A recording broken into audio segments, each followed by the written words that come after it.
Hello students, welcome to my YouTube channel. बच्चे, आज हम करेंगे चैप्टर 7 क्लास 9 है, इसका इंट्रोडक्शन पार्ट। ये चैप्टर का नाम है ट्राइंगल्स। यहाँ पर सबसे पहले ट्राइंगल की डेफिनेशन लिखी हुई है। ट्राइंगल के इसके आप लोगों ने पहले ही पढ़े हुए हैं, है ना। इसके क्या क्या पार्ट्स होते हैं। तो ट्राइंगल जो है क्या होता है, एक closed figure form by 3 intersecting lines. एक क्लोज्ड फिगर होगा जो 3 इंटरसेक्टिंग लाइनों से मिलकर बनेगा, उसको हम कहते हैं ट्राइंगल। और ये ट्राइंगल हैज 3 साइड्स। क्या क्या होते हैं, 3 साइड्स होती है इसमें, 3 एंगल्स होते हैं और 3 वर्टिसेस होते हैं। जैसे यहां हम लेते हैं, जैसे हमने जो है ये ले लिया एक ट्राइंगल, ये ठीक है, 3 इंटरसेक्टिंग लाइनें हैं और इसको मैंने नाम दे दिया ए, बी और ये सी। ठीक है, तो ये तो हो गया, एक क्लोज फिगर हो गया। ठीक, अब इसमें हमने क्या कहा था, इसमें क्या क्या होते हैं, 3 साइड्स होती हैं। अब साइड्स को हम कैसे पढ़ते हैं, इसमें कौन कौन सी साइड है, एक साइड ए बी, एक है बी सी और एक है सी है। ये साइड्स है।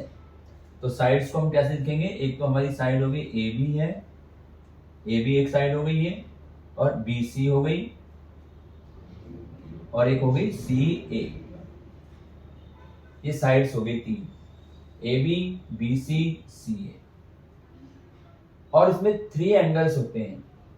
3 एंगल्स कौन कौन से एंगल होते हैं, इसको angle A, angle B, angle C. इसमें एंगल होते हैं एंगल ए, एंगल बी और एंगल, 3 एंगल होते हैं इसमें। अब इसको मैंने यहाँ angle A, angle B, angle C लिखा है। हम इसको ऐसे भी लिख सकते हैं, ए को मैं कैसे लिखूंगा, बी ए सी। एंगल कैसे लिखे जाते हैं, मैंने ये तो ये भी ठीक है एंगल लिखना। और अगर मैं ऐसे लिखूं एंगल बी ए सी, तो इसमें बीच में कौन सा एंगल आ रहा है, इसका पॉइंट कौन सा, ए आ रहा है। तो जो बीच में पॉइंट आता है बच्चे, यानी इसका मतलब हम इसमें एंगल ए की बात कर रहे हैं, तो हमने उस ए को ऐसे लिख दिया। अगर मैं इसमें ऐसे लिख दूं एंगल ए सी बी, ये लिख दिया मैंने, तो इसमें कौन से एंगल की बात हो रही है, बीच में कौन सा पॉइंट है, सी, तो इसमें सी एंगल की बात होगी। तो हम इसको जो है ऐसे भी लिख सकते हैं और ऐसे भी लिखा जा सकता है। अब इसमें होते हैं 3 वर्टिसेस। अब वर्टिसेस क्या होती हैं, वर्टिसेस हमारे क्या होती है, जैसे ये साइड आई और ये साइड आई, जहां पर मिलेंगी ये इसकी वर्टिसेस कहलाएगी। 2 साइड जहां आकर के ज्वाइन होती है। जैसे अब ए हमारा वर्टिस कहलाएगा, बी ए एक साइड आ रही है और एक सी आ रही है, तो यानी इसके वर्टिसेस 3 हुए। कौन कौन से, ए कॉमा बी कॉमा सी, ये वर्टिसेस हो गए।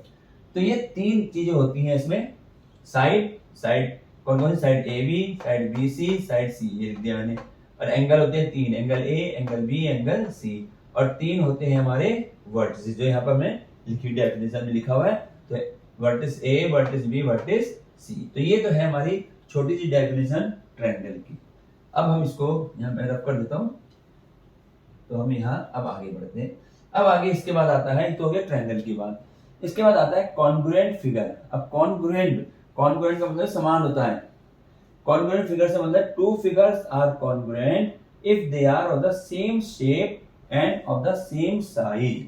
अगर दोनों का साइज सेम है और दोनों की जो है शेप भी बिल्कुल एक जैसी है, तो हम उसे कहेंगे कि ये हमारे कॉन्ग्रुएंट ट्रायंगल है। कॉन्ग्रुएंट ट्रायंगल है, ठीक है, यानी उसकी शेप और साइज दोनों हमारे जो है सेम होनी चाहिए। अब देखो, जैसे ये 2 मेरे पास कॉइन है, ठीक है, एक एक के सिक्के हैं ये। अब ये दोनों जो है, इनकी दोनों की शेप सेम है, ठीक है ना, साइज भी दोनों का सेम है, तो इनको हम कहेंगे ये कॉन्ग्रुएंट फिगर है दोनों। मैं एक के ऊपर एक रख देता हूं, ऐसे प्रकार से इसको पूरा पूरा ढक लेगा। ठीक, तो ये चीज जो है हमारी सेम शेप भी सेम होनी चाहिए और उनकी साइज भी।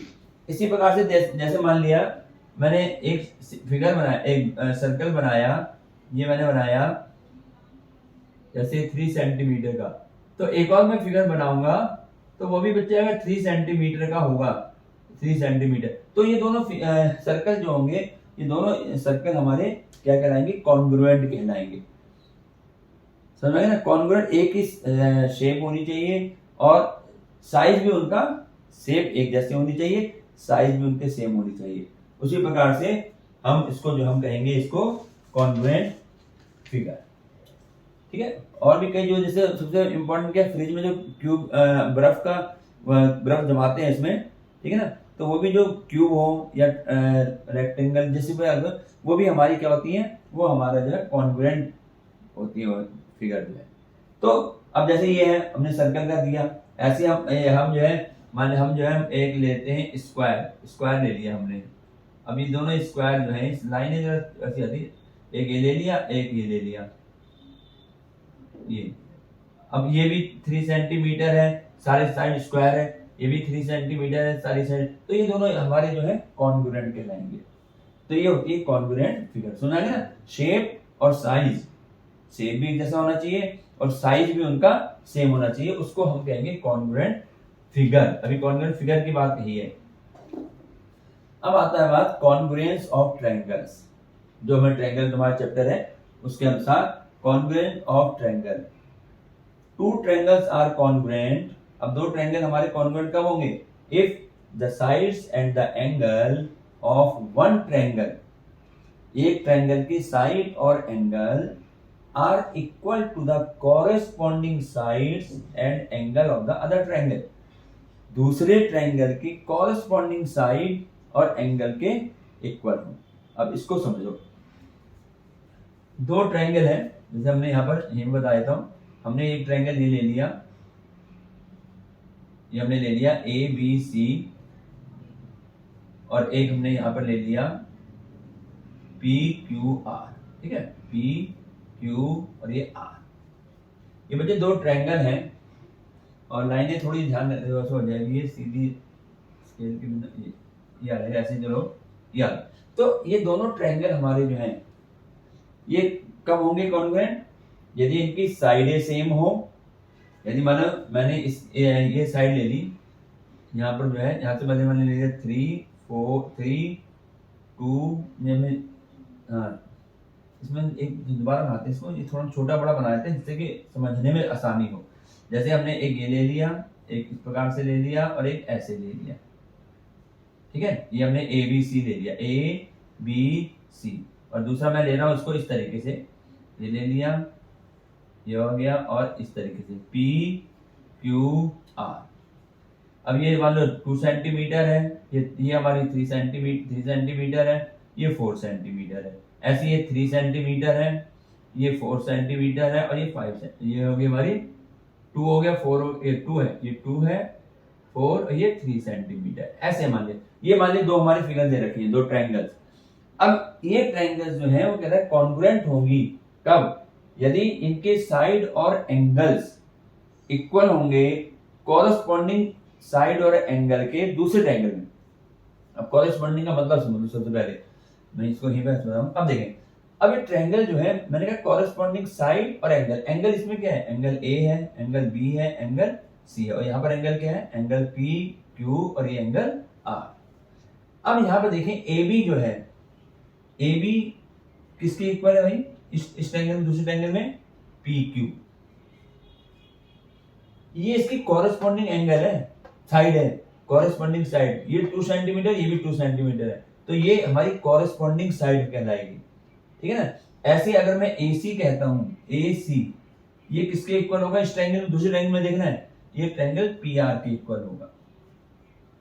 और अगर मैं BC कहता हूं तो BC किसके इक्वल होगा, QR के।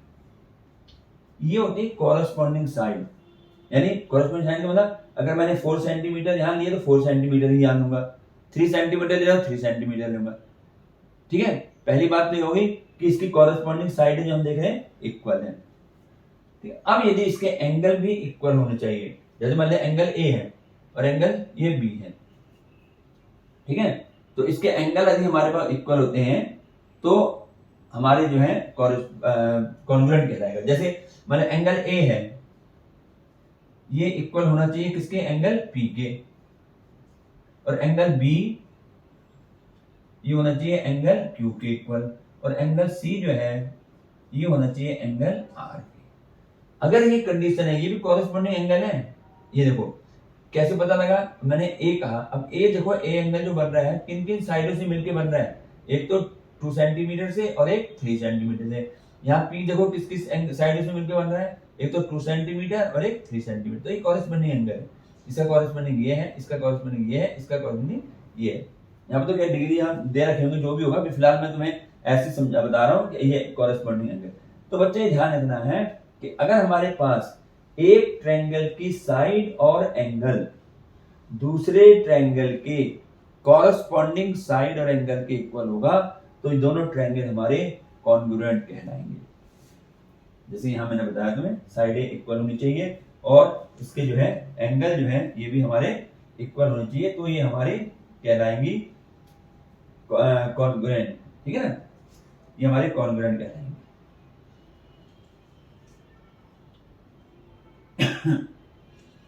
ऐसे इक्वल होना चाहिए, साइड कॉरेस्पॉन्डिंग साइड और एंगल दूसरी कॉरेस्पॉन्डिंग साइड और एंगल के इक्वल, यानी साइड अगर हम लेते हैं साइड साइड से इक्वल होनी चाहिए और अगर एंगल ले रहे हैं तो एंगल एंगल से इक्वल होना चाहिए।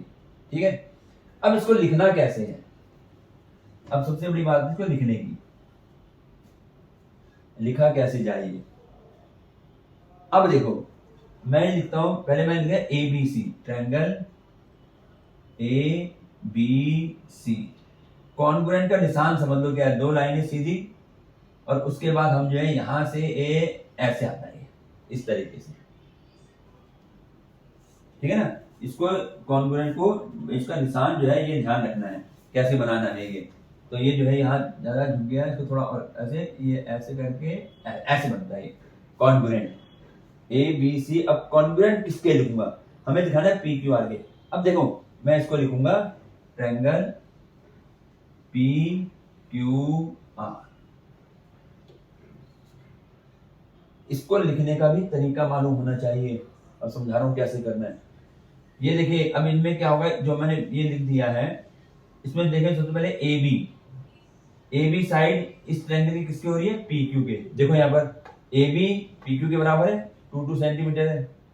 इसके बाद बी सी साइड किसके होनी चाहिए, क्यू आर के। बी सी कितनी 4, क्यू आर कितना है 4। उसके बाद तीसरी साइड आएगी ऐसे सी ए थर्ड और फर्स्ट मिलके सी ए, तो यहाँ भी थर्ड और फर्स्ट मिलके क्या बन रहा है आर पी।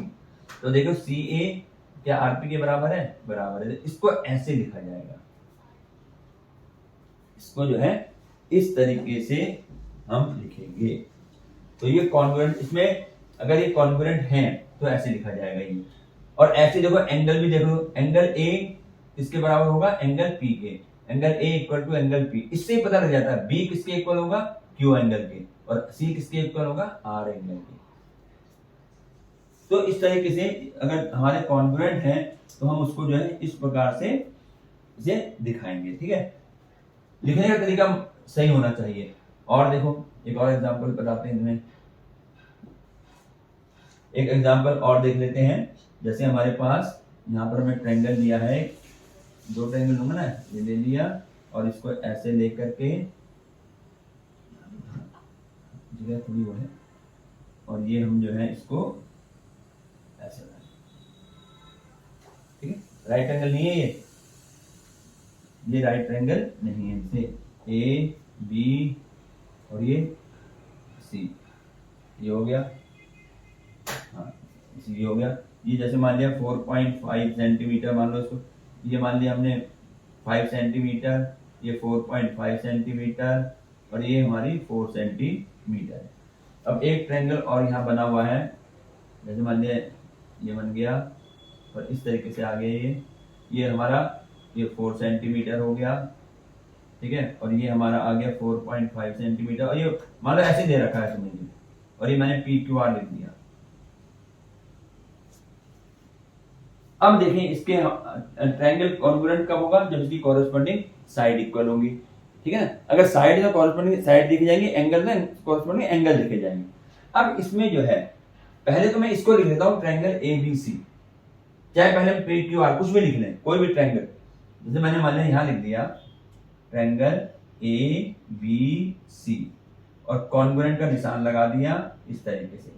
अब यहां पर पहले देख लो, एक साइड इसकी 4 है, इसकी भी 4 है, 4.5 है, 4.5 है, 5 है, 5 है। इसका मतलब साइडें जो है वो उसकी कॉरेस्पॉन्डिंग साइडें इक्वल है। अब लिखने का तरीका जो हमने पहला ट्रायंगल लिखा है उसी के अनुसार हमें दूसरे ट्रायंगल को लिखना है। कैसे? मैंने पहले क्या लिखा है, ए से शुरू करा, ए एंगल से, और बी पे आया हूं। ए कहाँ है? ये रहा। और बी कहाँ है? ये। तो जब ए से बी में आ रहे हैं तो ये साइड कितने सेंटीमीटर है? 5 सेंटीमीटर। इसका मतलब मैं यहां पर पहले वो साइड लिखूंगा जो मुझे मिलेगी 5 सेंटीमीटर। ठीक है, तो 5 सेंटीमीटर की जो है। अब इसके बाद हमने हमारे पास क्या साइड आई है? बीसी। बीसी कितनी है? 4.5, यानी 5 से चलेंगे और 4.5 में आएंगे, ये ध्यान रखना है। तो अब इसमें मैं चलूंगा पहले 5 सेंटीमीटर कहाँ है? 5 सेंटीमीटर पी क्यू है, तो मैं यहाँ लिखूंगा ट्रायंगल पी क्यू।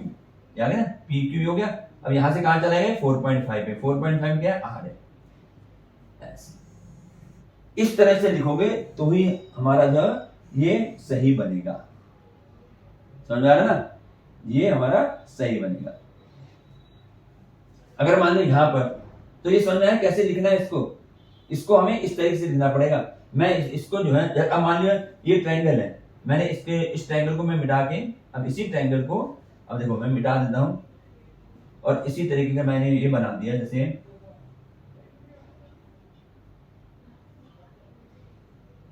जैसे ये बना दिया मैंने, यहां लिख दिया भाई पी क्यू और आर, और ये मैंने लिख दिया 5 सेंटीमीटर, और ये मैंने लिख दिया 4.5 सेंटीमीटर, और ये 4 सेंटीमीटर, ये लिख दिया। अब क्योंकि साइडें तो इसकी कॉरेस्पॉन्डिंग इक्वल है तो ट्रायंगल तो कॉन्ग्रुएंट हो गया। अब लिखना कैसे है? मैंने पहले लिखा है ABC, triangle A B C congruent. अब देखो सबसे पहले क्या है? A B. ए बी कितनी सेंटीमीटर? 5 सेंटीमीटर। तो यहां पर मैं पहले 5 सेंटीमीटर लिखूंगा, 5 सेंटीमीटर, ठीक है ना? और 5 सेंटीमीटर ए बी तो 5 सेंटीमीटर होगी। उसके बाद क्या है? बीसी, यहां देख रहे हो ना? बीसी, बीसी क्या है? 4.5। तो यहां से मैं चलूंगा पहले 5 सेंटीमीटर का है ये आर क्यू, तो मैं यहां लिखूंगा ट्रायंगल आर क्यू, और फिर 5 की चलूंगा आर क्यू पी, ऐसे लिखूंगा इसको। अब यहां पर ये कॉरेस्पॉन्डिंग साइड यानी से ए बी है, ए बी का corresponding R Q, A B कितनी है? 5, आर क्यू कितनी है? 5 है। इसके बाद बीसी है, बीसी कितनी है? 4.5, तो यहाँ पर क्यूपी 4.5, समझ गए ना? और ये सी ए 4 है, वो भी हमारा 4। तो ये लिखने का तरीका जो है ना कॉरेस्पॉन्ड, इसको किस प्रकार से कॉन्ग्रुएंट लिखना है, ये बहुत इंपॉर्टेंट है। इसको मैं ऐसे नहीं लिखूंगा कि triangle A B C congruent triangle P Q R, ये नहीं लिखूंगा मैं इसको, मैं ऐसे नहीं लिख सकता इसको, क्योंकि इसके कॉरेस्पॉन्डिंग साइड इक्वल होता है। यहाँ पर ए बी है, ए बी कितनी है? 5 सेंटीमीटर। यहाँ क्या आ रहा? पी क्यू, पी क्यू कितना है? 4.5 सेंटीमीटर। तो ये तरीका गलत है। तो इसको लिखने का तरीका भी तुम्हें मालूम होना चाहिए कि हम कहां से किस साइड को ले रहे हैं पहले, या कौन से एंगल की तरफ जा रहे हैं। ठीक है, ये तो हो गया हमारा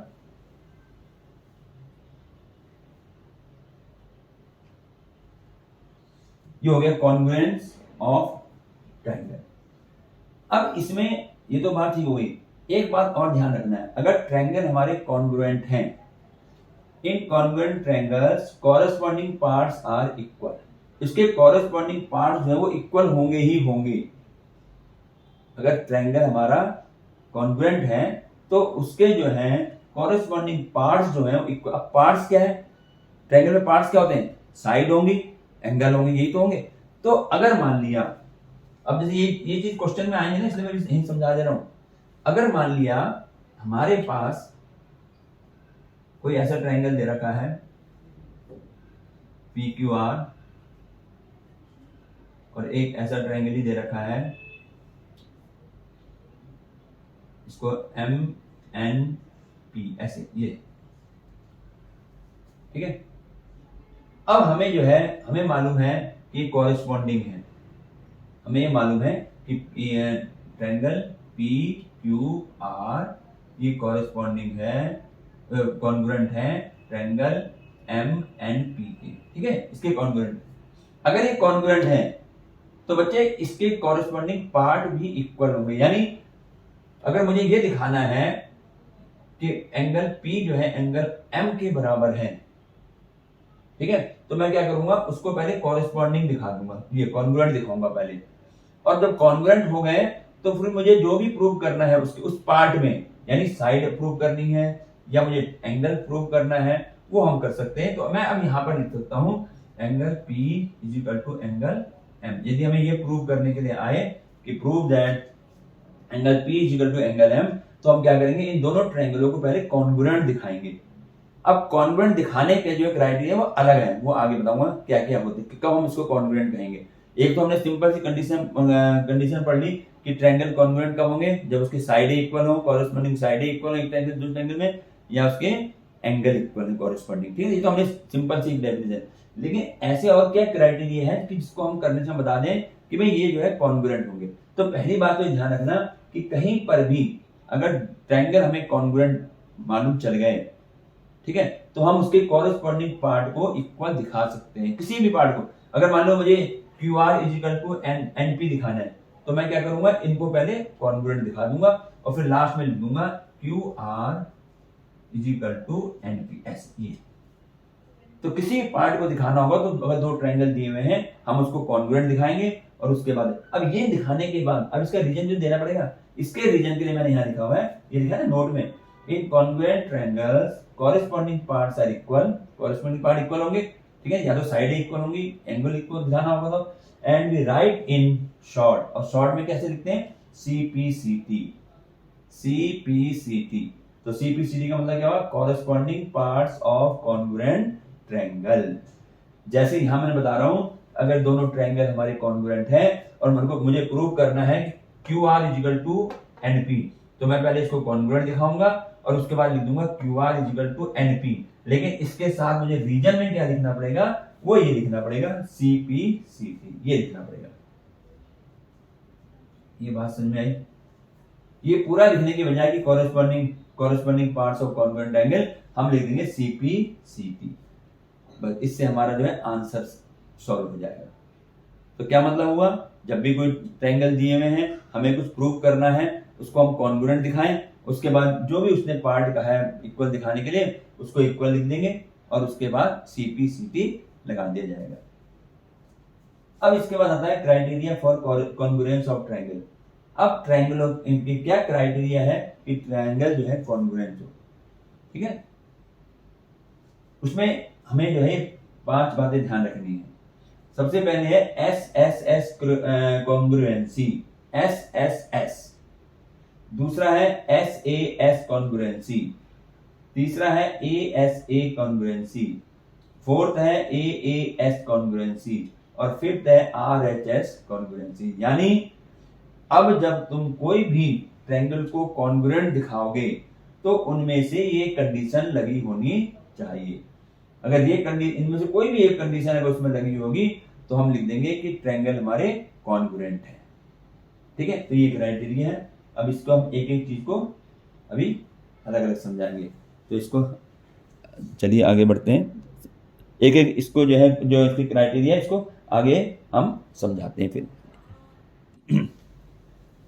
सबसे पहले है SSS कॉन्ग्रुएंसी, जो क्राइटेरिया बता रहे हैं हम, SSS कॉन्ग्रुएंसी। SSS का मतलब साइड साइड साइड, इससे पता लग जाएगा तुम्हें, साइड साइड साइड। इससे हमारी डेफिनेशन बन जाती है। डेफिनेशन क्या होगी इसकी, if 3 sides of one triangle are equal to the 3 sides of another triangle, then the two triangles are congruent। क्या मतलब हुआ, if 3 sides of one, यदि एक ट्रायंगल की तीनों side are equal to the 3 sides of another triangle, दूसरे triangle की तीनों साइडों के इक्वल होगा तो ट्रायंगल्स आर कॉन्ग्रुएंट होंगे। इसको हम कहते हैं SSS कॉन्ग्रुएंट। मतलब हमने क्वेश्चन किया और हमने उसको जो है तीनों साइडें इक्वल दिखा दी तो हमारा वो जो है कॉन्ग्रुएंट हो जाएगा। और उसमें हम कौन सा क्राइटेरिया हमने लगाया उसमें, SSS कॉन्ग्रुएंट, ठीक है। अब क्या, जैसे यहाँ में ये दे रखे हैं 2 ट्रायंगल हमें देखे, मान लो मैं इसका नाम लिख देता हूँ, ये हो गया हमारा PQR, ये हो गया, और ये हो गया ABC। ज्यादातर ये नाम दिए जाते हैं इसलिए हम भी इन्हीं नामों को चला रहे हैं, ठीक। अब ये देख, पहले तो ये देख लो कि इसमें क्या SSS कॉन्ग्रुएंट लग रही है, क्या तीनों साइडें इस ट्रायंगल की तीनों साइडें क्या इस ट्रायंगल की तीनों साइडें के इक्वल हैं। देखिए यहाँ ये 3.5 है, ये रहा 3.5 सेंटीमीटर, ये 4 सेंटीमीटर है, ये रहा 4 सेंटीमीटर, ये 4.5 है, ये रहा 4.5, यानी इस ट्रायंगल की तीनों साइडें इस ट्रायंगल के इक्वल हैं। ठीक है, तो हम दिखा सकते हैं कि दोनों ट्रायंगल जो है क्या है, कॉन्ग्रुएंट है। अब कैसे लिखना है, मैंने तो लिखने का तरीका बता दिया। किस तरीके लिखने का तरीका भी गलत हो गया तो गलत होता है क्वेश्चन। लिखने का तरीका है, जो पहले ट्रायंगल इसको लिखो, चाहे अगर मैं मुझे ये दिखाना है कि ये इसके कॉन्ग्रुएंट है, मैं पहले इसको लिख लूंगा, ठीक है ना, और अगर इसको दिखाना है तो इसको लिख लेंगे, कोई वो नहीं है। दोनों जो एक दूसरे के ट्रायंगल कॉन्ग्रुएंट होंगे तो वो भी इसके कॉन्ग्रुएंट होगा ही होगा। तो जैसे मैंने यहाँ लिखा ट्रायंगल पी क्यू आर, तो मैं यहाँ इसको दिखाऊंगा पी क्यू आर। जब हमें पता लग गया ना कि साइडें तीनों साइडें इक्वल हैं तो ये कॉन्ग्रुएंट हो गया।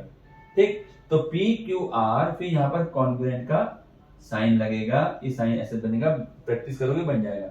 अब मुझे यहाँ दूसरा ट्रायंगल लिखना है। अब ये ट्रायंगल जो लिखना है ना, उसमें सबसे ज्यादा इंपॉर्टेंट काम होता है, वो क्या होगा कि जहां जो साइडें हैं वो साइडें इसके इक्वल होनी चाहिए। देखो कॉरेस्पॉन्डिंग साइड होती, जैसे यहाँ पी क्यू है, हम क्या चले, हमने पी क्यू लिया फिर क्यू आर लिया, ऐसे नहीं ना। तो पी क्यू कहाँ है, ये रहा पी क्यू, और क्यू आर कहाँ है, ये रहा क्यू आर।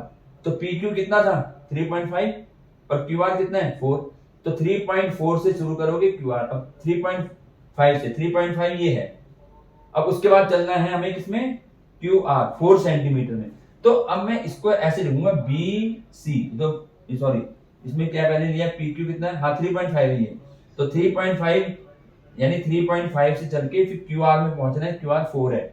तो हम यहां से करेंगे इसको पी बी सी ए, बी सी ए, ट्रायंगल बी सी, ऐसे लिखना है इसको। जब ये कॉन्ग्रुएंट हो जाएगा तो हम ब्रैकेट लिख देंगे, ऐसे ऐसे ऐसे क्राइटेरिया होंगे। अब इसमें देखो ये चीज, मैं इसको एबीसी नहीं लिखूंगा, एबीसी मत लिखना, एबीसी से गड़बड़ हो जाएगी। हमें क्या देखना है, जो हम पहले लिखा है पी क्यू, पी क्यू कितना है भाई यहाँ 3.5, तो मुझे यहाँ भी बीसी 3.5 भी मिलनी चाहिए, ये मिल गई 3.5। उसके बाद ये साइड है क्यू आर, क्यू आर कितना है यहाँ पर, क्यू आर 4 सेंटीमीटर। तो मुझे क्यू आर का मतलब यानी देखो इसमें पहले दो ऐसे गिन लो, ये 1 2 3 समझ लो इसको कि 3 पॉइंट है, 1 2 3। तो पहला 1 2 जो पॉइंट है वो हमारा है 3.5 का। सेकंड थर्ड जो है क्यू आर कितना है 4 सेंटीमीटर। तो ऐसे हमें यहाँ लिखना है, पहले हमें लिखना है 3.5, तो 3.5 हमारा क्या है, बीसी है। उसके बाद सी ए कितना है 4 है, जो कि यहाँ भी हमारा क्यू आर 4 सेंटीमीटर। ठीक है, तो मैं इसको ऐसे भी लिख सकता 3.5, तो सी बी ए, ये भी तो बन रहा है सी बी ए, लेकिन नहीं गलत हो जाएगा, क्योंकि ये साइडें जो है ना ये आपस में बराबर होनी चाहिए, कॉरेस्पॉन्डिंग साइड है। तो इसको मैं इस तरीके से लिखूंगा। तो ये हो गया हमारा पहला criteria, S S S congruency. Second है हमारा एस ए एस कॉन्ग्रुएंसी, 5 बताई थी ना, तो दूसरा ये है एस ए एस कॉन्ग्रुएंसी। अब एस का मतलब साइड होता है और ए का मतलब एंगल, और फिर ऐसा आ गया तो side angle side, S A S congruency. ठीक है, अब देखो क्या है, two triangles are congruent if two sides and the included angle, ये बहुत इंपॉर्टेंट है, two sides and included angle of one triangle are equal to the two sides and in the included angles of the other triangle। इससे हमें मिलेगा S A S मतलब दो side होगी और इसके बीच का एंगल यानी इंक्लूडेड एंगल। तो यहां पर ध्यान रखना है कि दो साइडें हुई और इंक्लूड, अब इंक्लूड देखो मैंने यहां बना रखा है ए बी सी और पी क्यू आर, दो ट्रायंगल बने हुए। यहां पर देखिए ए बी एक 2 सेंटीमीटर है, तो यहाँ भी 2 सेंटीमीटर, ठीक है। इसके बाद ये बी सी 4 है, क्यू आर भी 4 है, और इंक्लूडेड यानी इन दोनों साइडों को जो कि इक्वल है आपस में एक दूसरे के, इनके इंक्लूड यानी इनसे इंक्लूड, इन दोनों साइडों से इंक्लूड ये एंगल बन रहा है बी, ये कितना है 50, और ऐसे यहाँ पर पी क्यू और क्यू आर से एंगल बन रहा है ये 50। समझ में आ गया, तो ये दोनों एंगल भी इक्वल होंगे। तो ध्यान रखना है इंक्लूडेड एंगल, मैं यहाँ पर ए बी और बी सी को बराबर दिखा रहा हूं, इसके पी क्यू और क्यू आर के, तो इन दोनों साइडों के बीच में बनना चाहिए वो एंगल, इन दोनों साइडों के बीच में, उसे कहते हैं इंक्लूडेड एंगल। इंक्लूड मतलब दोनों साइडों को इंक्लूड करके बन रहा है। ठीक है, तो इसको हम कहेंगे, अब इसको कैसे लिखूंगा, जैसे मैंने लिख दिया A B C, triangle A B C congruent. अब इसको कैसे लिखूंगा उधर वाले को, उस ट्रायंगल को कैसे लिखूं जिससे कि हमारी साइड इक्वल आ जाए। हमने कहां से शुरू करा, ए से शुरू करा और किधर चले हैं, बी की तरफ, यानी 2 सेंटीमीटर वाला, और वो होना चाहिए 50 डिग्री के पास। तो हम पी से चलेंगे तो 2 सेंटीमीटर ये रहा, तो इसको लिखूंगा पी क्यू आर। जब ऐसी स्थिति हो जाएगी, इसकी जब हम क्वेश्चन करेंगे तो उसमें हमें दिखाना पड़ेगा हमने किस क्राइटेरिया से ये किया है। हमने इसे करा है एस से। इसमें दो साइडें, ये वाली साइड इसके बराबर है, ये साइड इसके इक्वल है और ये एंगल इसके इक्वल है। तो दो साइडें हो गई और इंक्लूडेड एंगल हो गया। ये हमारा जो है नंबर 2 है। अब नेक्स्ट में आगे के और बताते हैं। इसके बाद इसमें जो है थर्ड है ASA कॉन्ग्रुएंसी। ASA इससे क्या मतलब हुआ, angle side angle, angle side angle, ठीक है ना। Two triangles are congruent if two angles and the included side, ये बहुत इंपॉर्टेंट है, included side of one triangle are equal to the two triangles and the included side of other triangle। यानी एक triangle के दो angle और included side, इससे पहले क्या था SAS, दो साइड और इंक्लूडेड एंगल, यहाँ पर ASA दो एंगल होंगे और इंक्लूडेड साइड होगी, तो वो हमारे कॉन्ग्रुएंट है। जैसे यहाँ देखो हमने बना रखा है एक ट्रायंगल MNP और एक QRS। अब इसमें दो एंगल, ये 60 45, इसके भी 60 और 45 दो एंगल इक्वल हो गए और इंक्लूडेड साइड। अब इन दोनों एंगलों से जो हम बना रहे हैं ये और ये, इसका जो इंक्लूडेड साइड वो ये है, कॉमन जो है ना, उसको वो लेना जरूरी है। तो अगर ऐसी स्थिति होगी, ऐसी कंडीशन होगी तो हम कहेंगे ट्रायंगल कॉन्ग्रुएंट है। ये ध्यान रखना, दो एंगल अगर इक्वल है तो उसके एक इंक्लूडेड साइड लेनी है। और इसको हम कैसे लिखेंगे फिर, ट्रायंगल MNP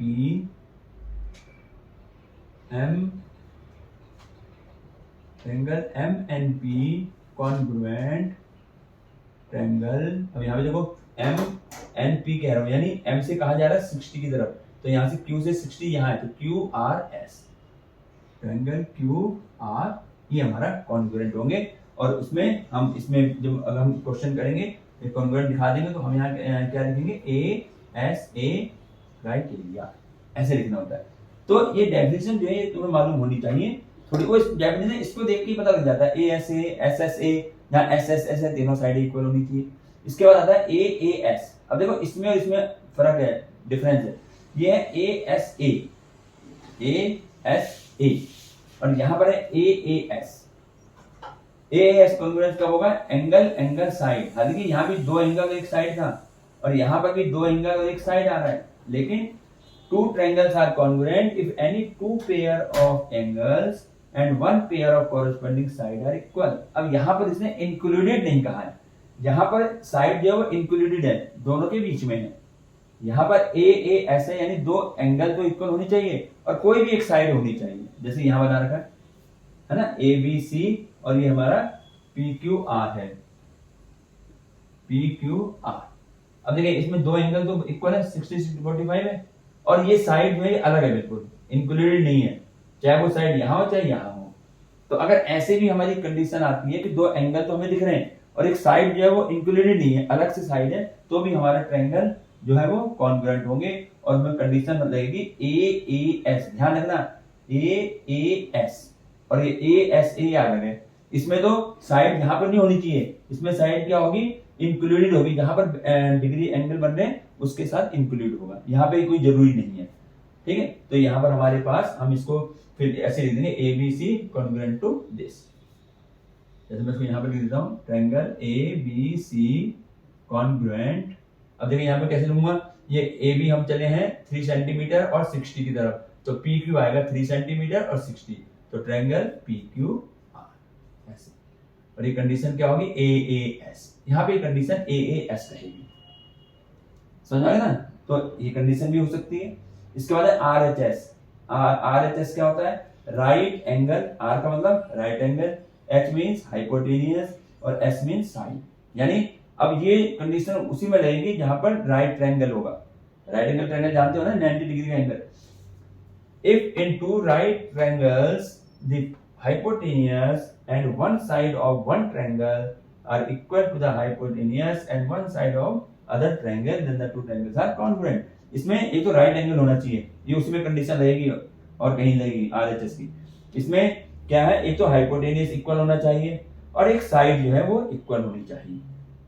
हाइपोटेनियस साइड ही है, लेकिन हाइपोटेनियस 90 डिग्री का एंगल बन रहा है तो हाइपोटेनियस हमारा ये होता है, ये तो होना ही चाहिए। और इसके अलावा जो दो साइडें बची हैं जिनसे कोई सी भी साइड इक्वल होनी चाहिए, जैसे यहाँ पर दिखा रखा है। तो अब इसको हम कैसे लिखेंगे, अब देखो मैंने लिखा है ए बी सी, तो मैं लिखता हूँ triangle A B C congruent. अब यहाँ देखो मैंने लिखा ए बी सी, यानी ए बी से आए और बी सी चार तरफ, तो हम यहाँ से क्या आएंगे पी आर क्यू। ये ध्यान ना, हम भाई यहाँ पे हमने साइड कोई नंबर नहीं लिखा ना, तो हम उस नंबर से उस साइड से आ रहे हैं ए बी, तो यहाँ पे बिना इसके साइड कौन सा है पी आर है। उसके बाद हम आए ओ की तरफ, यानी यहाँ आएगा, तो ये हमारा आ जाएगा। इसको मैं पी क्यू आर नहीं लिखूंगा, पी आर क्यू लिखूंगा, पी आर क्यू। और इसकी कंडीशन क्या है, कौन सा क्राइटेरिया लगा है, आर एच एस, ये हमारा ये क्राइटेरिया लगा। तो इस तरीके से ये क्राइटेरिया है जो कि हमें कॉन्ग्रुएंट दिखाने होंगे ट्रायंगल, तो उनमें से इन्हीं में से कोई ना कोई एक क्राइटेरिया लगा करके हमसे कॉन्ग्रुएंट दिखा देंगे। तो बच्चे ये तो था इंट्रोडक्शन पार्ट फर्स्ट हो गया। अभी इसमें जो है थोड़ा सा हमें और करवाना, मैं सेकंड पार्ट में कराऊंगा।